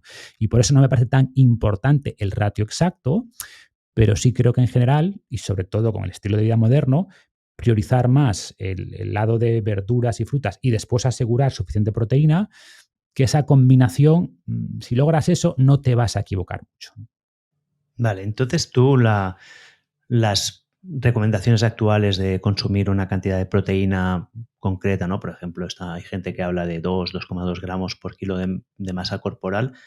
¿Esto tú lo tienes en cuenta? ¿Es una variable que consideres importante? O sea, la considero importante, pero vamos, la evidencia nos dice que eso sería demasiado para la mayoría. O sea, el problema es que las recomendaciones oficiales y también las que recomiendan muchos expertos en longevidad, como Sinclair, como Walter Longo, suelen ser muy bajas, ¿no? Están alrededor del 0,8 gramos por kilo. Claro, con esta idea, que tiene parte de verdad, ojo, que la proteína eleva IGF-1, que aumenta la proliferación de la división celular, del crecimiento y que eso puede alimentar el cáncer, que en parte es cierto, pero eso ocurriría a niveles mucho más altos, ¿no? O que tenemos que equilibrar dos factores. Uno, que no se produzca cáncer, pero punto dos, que no se produzca tampoco sarcopenia, pérdida muscular y fuerza. ¿Qué ocurre? Que muchos estudios que respaldan esta idea de la proteína baja se hacen en animales, se hacen en ratones, que sabemos que no procesan muy bien la proteína, que no les hace falta mucha proteína, y es un error extrapolar de estudios en ratones a estudios en humanos. Entonces, como todo, creo que el equilibrio está entre consumir suficiente proteína para mantener la masa muscular, la fuerza, etcétera, pero no tanta que sí produzcamos una elevación exagerada del IGF-1 y esos procesos que pueden alimentar el cáncer, ¿no? ¿Dónde está el punto óptimo? Pues a ver, yo no lo tengo tampoco súper claro, pero todo apunta, o incluso si hablamos de ganancia muscular, se ha visto que por encima de 1,6 gramos por kilo no hay mayor ganancia muscular, ¿no? Entonces yo te diría que entre 1,2 gramos por kilo en personas quizás más sedentarias y 1,6 en personas más activas, ahí está el sweet spot, ahí está el punto óptimo para la mayoría. Que en algunos casos puede ser un poco menos, en otros un poco más. Vale, pero ahí cubres el 95% de los casos, ¿no? 1,2, 1,3, 1,5. ¿Es muy importante 1,5 versus 1,3? Seguramente no. Seguramente te dé exactamente igual, ni vayas a ver diferencias en masa muscular, ni en longevidad, ni en nada estando en ese rango, ¿no? Y luego volvemos, si estás en ese rango es más importante el origen de esa proteína. O por ejemplo, antes se pensaba que la proteína vegetal no era buena y que tenía que ser animal porque es más biodisponible, y eso es verdad, pero solo si consumes poca proteína. O sea, si consumes 0,8 gramos por kilo, y es proteína vegetal, seguramente vas a tener más problemas todavía que si es proteína animal, que es más biodisponible. Sin embargo, cuando comparamos personas que consumen pues, 1,5 gramos por kilo, ya vemos que da igual, que la proteína vegetal es válida, porque la menor biodisponibilidad se compensa con la mayor ingesta y por tanto no hay problema tampoco en consumir más proteína vegetal, pero necesitas estar en un rango un poco superior o bastante superior, depende cómo lo veas, a las recomendaciones que se siguen dando del 0,8 gramos por kilo. Claro, yo creo que estamos de acuerdo en un 80-90%. Sí que hay una parte que tengo un poco de visión distinta, que sí que te la comparto. Sí, claro. En primer lugar, creo que, o sea, tenemos que entender que esto es siempre en el contexto de una persona que ya se mueva, ¿eh? Ya hemos hablado que tiene que entrenar. Si no entrena, es igual que coma proteína porque tampoco la va a transformar en músculo, o sea, que no tiene sentido. Eso es correcto, pero incluso se ha visto que en personas mayores sedentarias un poco más de proteína reduce la sarcopenia, ¿eh? Aquí iba, es como el segundo nivel. O sea, para mí sí que teniendo en cuenta que si entrenas mucho, tienes que consumir más proteína tanto para reponer la que estás degradando como para aumentar. Luego hay el elemento de que a medida que nos hacemos mayores, disminuye la bioabsorción, la absorción de la proteína, aunque aquí tengo cierta duda sobre si estamos viendo realmente un problema de edad o estamos viendo una acumulación de años de malos hábitos, ¿eh? No sé si recuperando una salud intestinal podríamos tener una buena absorción, aquí tengo dudas. Ahora te cuento, sí, sí. Y entonces, si tenemos en cuenta estos dos variables, sí que entiendo que para gente que tenga más de 50 años que entrene en serio, puede tener sentido una cantidad mayor como puede ser los 2,2 gramos, en este contexto. Y sobre la proteína animal y vegetal, el único argumento que yo tengo es que, claro, sí, a lo mejor claro, proteína es proteína, si la vas a absorber es igual de donde venga. Sí que hay el problema de la vegetal es que siempre va asociada a más calorías. Es muy difícil encontrar la misma cantidad de proteína con menos proteína, con menos calorías. Entonces, para llegar a estos niveles de proteína con proteína vegetal, te puedes encontrar que estás haciendo un superávit calórico brutal, porque hay una proporción menor de proteína en los vegetales, ¿no? A ver, eso es cierto hasta, bueno, te cuento un poco, te hago el contraargumento, ¿no? Por ejemplo, es verdad que siempre se ha asumido, porque se veía, que las personas mayores desarrollan más resistencia anabólica, es decir, necesitan más estímulo de proteína para tener el mismo efecto. ¿Qué ocurre? Que estudios más recientes lo que nos dicen es que eso tiene mucho más que ver con que estas personas pierden masa muscular y que se mueven menos a que haya un efecto inherente al envejecimiento y que personas mayores, ya no de 50, sino de 70, 80 años, que siguen haciendo actividad física, se ve que no desarrollan esa resistencia anabólica y que por tanto no hace falta consumir más proteína, ¿no? Entonces, justamente personas que siguen haciendo actividad física, esa actividad física mantiene esa, entre comillas, sensibilidad anabólica y hace que no necesiten tampoco más proteína. Y por eso digo que yo no veo honestamente que sea necesario consumir más, ¿eh? Pero insisto, que quien diga, no, pues yo prefiero 2 gramos por kilo, oye, perfecto, no veo ningún problema, pero en mi experiencia a la gente le cuesta. Y muchas veces los problemas que tienen son para consumir suficiente proteína. Y por tanto, mi mensaje es que no se piensen que hace falta llegar a 2 gramos por kilo para obtener los beneficios, porque no es así, los van a lograr con mucho menos, ¿eh? Pero que quieres tener un poco más de margen de seguridad, oye, adelante, feel free, si te gusta, si no tienes problemas, etcétera. Y luego sobre la proteína vegetal, a ver, sí, conceptualmente estoy de acuerdo contigo, pero en la práctica no se suele dar. O sea, en la práctica no vemos que las personas que comen solo proteína vegetal tengan más sobrepeso. En la práctica no se da, ¿no? Entonces no me preocupa mucho, pero es verdad que si tuviera que poner otro elemento al que le doy mucha importancia, es mantener un buen ratio músculo-grasa. O sea, esto es súper importante. Y distintas personas van a tener distintas estrategias para lograr ese objetivo, ¿no? Y hay gente que puede ocurrir lo que dices, oye, pues si priorizo mucho la proteína vegetal, pues al final termino comiendo más de esto, mucha legumbre, mucha no sé qué, y me paso de calorías y gano grasa. No suele ocurrir, pero si te ocurre, pues oye, prioriza más proteína animal, no pasa nada. Eh, pero el mensaje es que si tú eres capaz de mantener un buen nivel de músculo, que esto, como hemos dicho antes, sí o sí requiere actividad física y un nivel de grasa corporal bajo, relativamente bajo o adecuado, y esto es muy importante para ello, el control calórico, si lo logras con un poquito más de carbohidrato, con un poquito más de grasa, da igual, da igual. No vas a encontrar evidencia que te diga que es mejor comer más carbohidrato, menos grasa. No, no lo hay. O sea, al final, lo que sí es importante, donde vemos diferencias metabólicas, de longevidad, etcétera, es en mantener eso, mantener un buen nivel o un buen ratio músculo-grasa. Vale. Salto a otra parte de la nutrición que también es una que ha generado mucha polémica, que es los ayunos, ¿no? Podríamos hablar para englobarlo todo ya en una pregunta y creo que será la última que nos meteremos así en serio. Restricción calórica y ayuno.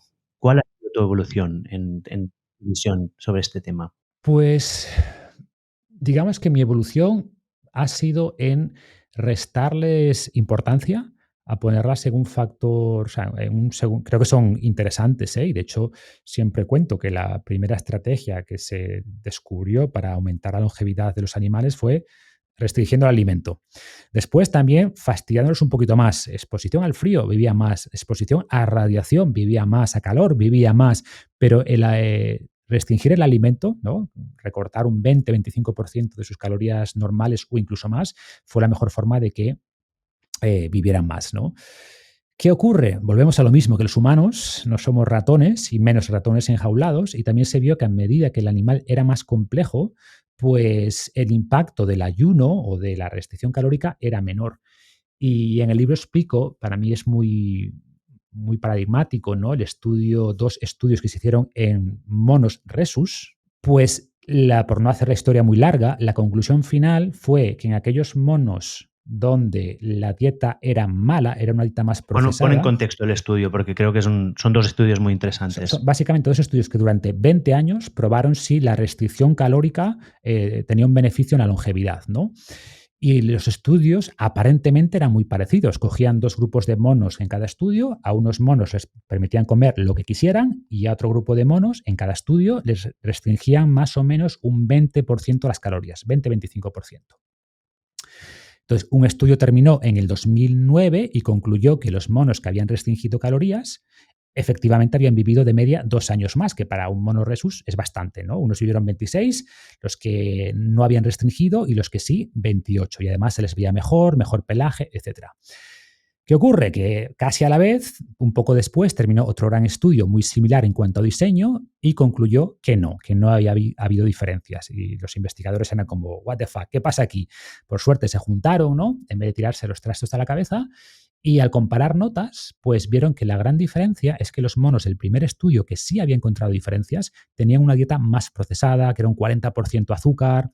Y además los monos que habían comido lo que querían, ad libitum, habían comido más, porque esto sabemos que ocurre, que si la dieta es más procesada, terminas comiendo más de esas dietas. Por tanto, dieta más procesada y más calorías los monos que habían comido lo que querían, ¿no? Mientras que en el otro grupo, en otro estudio, mejor dicho, pues la dieta era, no vamos a decir que una dieta muy buena, pero era una dieta menos procesada y por tanto, además, los animales que habían comido la dieta libre, pues habían terminado comiendo menos calorías.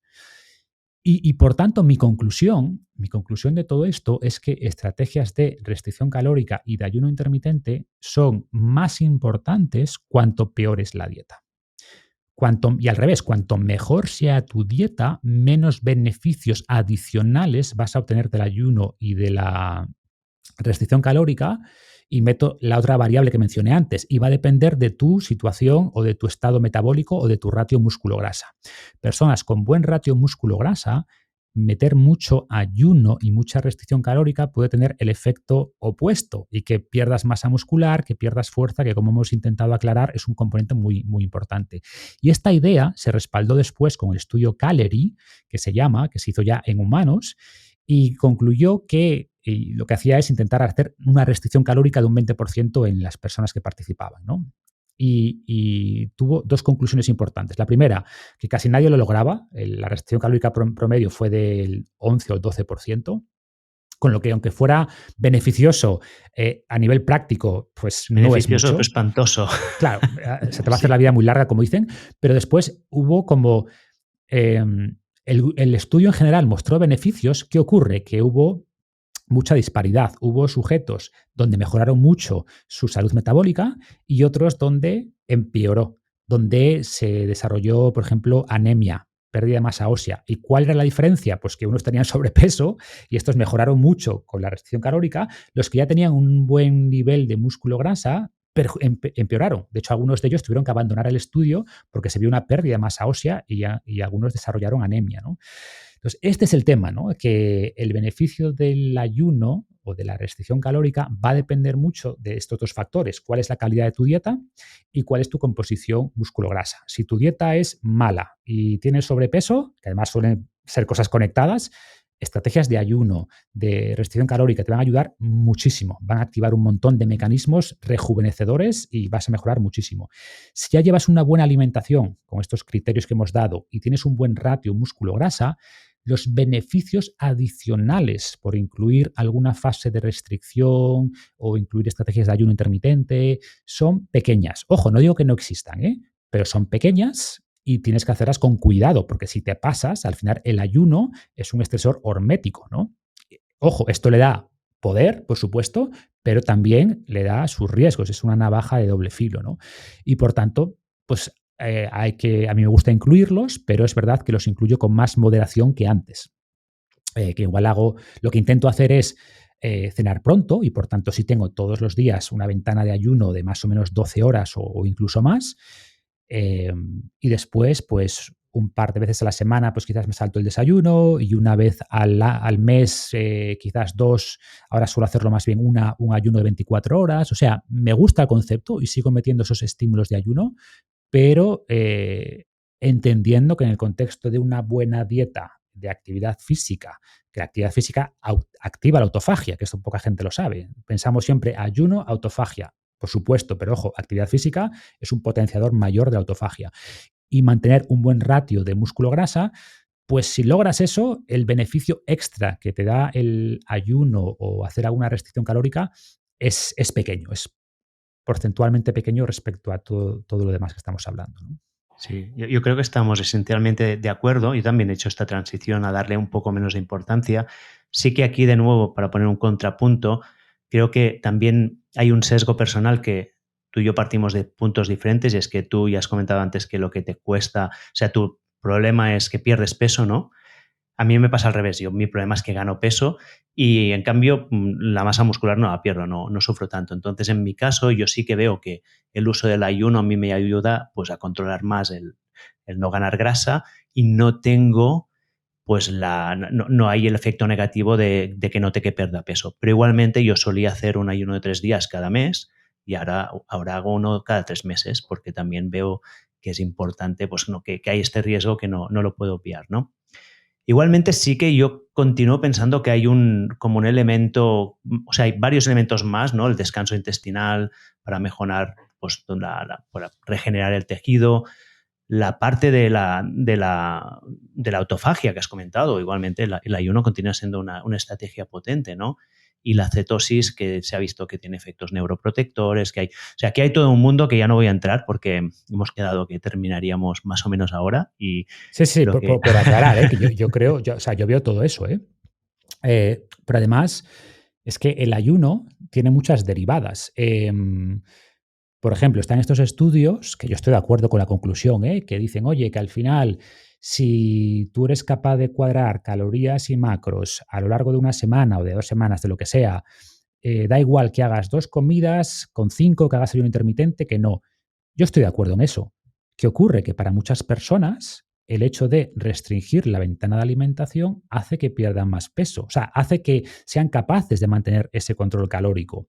Salió un estudio hace poquito en personas diabéticas y se vio que las que tenían las pautas normales de comida, desayuno, cena, snacks, versus los que hacían ayuno intermitente, sin contar calorías, los que hicieron ayuno intermitente perdieron más peso con más facilidad. Pero el tema no es que haya una magia por aquí maravillosa, es simplemente que te ayuda a controlar calorías. Y eso es muy potente. Eso para mí es muy potente, ¿no? Y luego que tienes esos beneficios adicionales. A mí, por ejemplo, me gusta, por cerrar, que no hemos comentado, el tema de la dieta cetogénica. Yo creo que, volviéndose esa visión ancestral, pues seguro que pasábamos parte del invierno en cetosis, no todo el invierno, pero que incluyéramos espacios de cetosis, de dieta cetogénica, entre comillas, durante el invierno. Seguro que sí. Y yo por eso en invierno me gusta meter esas 2, 3 semanas que ciclo un poquito de dieta cetogénica, ¿no? Creo que es bueno, y lo comento en el libro, esa elevación puntual de los cuerpos cetónicos, pero que la logras, o sea, si cenas temprano o desayunas tarde y metes ejercicio a primera hora, vas a elevar los cuerpos cetónicos. El ejercicio aumenta la producción de cuerpos cetónicos. si tienes flexibilidad metabólica, que hay mucha gente que no la tiene aún. Claro, pero volvemos a lo mismo. ¿Cómo mejorar la flexibilidad metabólica? Con todo lo que hemos dicho. Con el tema de actividad física, es el mejor potenciador de flexibilidad metabólica, de calidad mitocondrial, estando en tu peso. O sea, las cosas que perjudican la flexibilidad metabólica, que son resistencia a la insulina, sobrepeso. Entonces, por eso insisto, ¿no? Y al revés, estoy de acuerdo que si tienes peor salud metabólica, vas a encontrar muchos más beneficios en el ayuno, porque vas a lograr todo esto que estamos diciendo. Te va a ayudar a elevar la autofagia. Si no haces ejercicio, pues tendrás que elevar la autofagia con el ayuno. Te va a ayudar a producir esos cuerpos cetónicos, te va a ayudar a vencer un poco esa resistencia a la insulina. Entonces, es como lo veo, ¿no? Que es más útil cuanto peor estés, por así decirlo. Sí, estamos de acuerdo. Marcos, creo que vamos a dejarlo aquí, porque ya me has dicho que tenías que marcharte más o menos ahora, y no quiero que te pongas nervioso. Como veis, la gente que está escuchando, aquí nos podríamos liar, porque hemos hablado solo de una fracción de lo que habla el libro, y yo os recomiendo muchísimo que os lo leáis. De hecho, no quería que esta entrevista fuera a hablar solo del libro, porque si queréis saber lo que dice el libro, compraos el libro y os lo leéis, que vale la pena. Simplemente déjame terminar con unas preguntas que he prometido a mis seguidores que te haría, que les dije, escucha, voy a hablar con Marcos y y si tenéis alguna pregunta os la pasaré, ¿no? Adelante con ellas. A ver, que esperemos que sean rápidas y a ver que las encuentre, ¿eh? Sí, preguntas de seguidores. Una era los antinutrientes de la avena. Esta ya la dejamos porque ya hemos pasado. Otra que esta me ha gustado. ¿Cuáles son tus fuentes de información, Marcos? ¿De dónde te nutres? O sea, depende muchísimo del campo, ¿no? Es verdad que, o sea, en temas que conozco bien, voy mucho a las fuentes originales. Me explico, ¿no? Por ejemplo, pues leí el libro de Peter Attia, pasé más tiempo leyendo los estudios que menciona que el libro en sí, ¿no? Porque más o menos ya sé lo que iba a decir. Me lo leo rápido, veo un poco los grandes mensajes y luego, pero déjame la biografía. Vamos a ver el detalle de estos estudios. Entonces, en los libros, o sea, los temas que conozco, soy mucho más de ir a las referencias, a los estudios, al PubMed, etcétera, ¿no? En campos. ¿Cómo accedes a los estudios? ¿Tienes alguna suscripción a alguna universidad o algo para A acceder? ver, tengo, pero Sci-Hub. bueno, reconozco que esto te iba a decir, no sé si se puede decir, no sé cómo de legal es, pero al final es Sci-Hub casi todo. Y luego pues conozco a mucha gente en universidades, etcétera, que si hay algo que me cuesta, casi todos o sea, me es fácil encontrarlo a través de la red de contactos, ¿no? Pero uso mucho Sci-Hub, que antes me No lo gastaba recomendamos a nadie, ¿eh? a nadie, ¿eh? Vamos a poner aquí la URL para asegurar que nadie lo usa. Exacto. Y si es un campo un poquito más nuevo, pues intento ir a los referentes, ver qué libros tienen, cuáles son sus papers principales e ir ahí, ¿no? Por ejemplo, cuando empecé a meterme en el tema justamente de la mentalidad, pues digo, bueno, ¿qué referencias hay aquí? ¿Cuáles son los grandes estudios, como el que mencionabas antes, ese gran estudio de Harvard? Y a partir de ahí ya pasas después a las fuentes que mencionan, ¿no? Pero creo que es un buen punto de partida empezar por los libros, que te dan una composición del lugar, ves cuáles son los papers y los autores principales que mencionan en sus referencias y luego a partir de ahí vas escalando. Y lo mismo, cuando lees un paper, al final del paper están las referencias o a lo largo del paper, bueno, pues vete y entras en ese mundo de este me lleva a este, que me lleva a este, que me lleva a este. Y te diría que es así como saco más información, navegando y sumergiéndote. Y hay muchas ideas que he descubierto en la quinta referencia, ¿no? Dando 5 saltos a partir de un paper que todo el mundo conoce, sí, pero el quinto paper es mucho más oscuro, que tiene 8 citas, y ahí hay algo importante, ¿no? Entonces creo que ese proceso de navegar y de seguir los enlaces y las referencias entre los artículos ha sido mi principal fuente de descubrimiento. Vale. Y luego te haré una última pregunta para no alargarnos. Esta es muy práctica y no sé si tienes respuesta. El ácido fólico y los telómeros.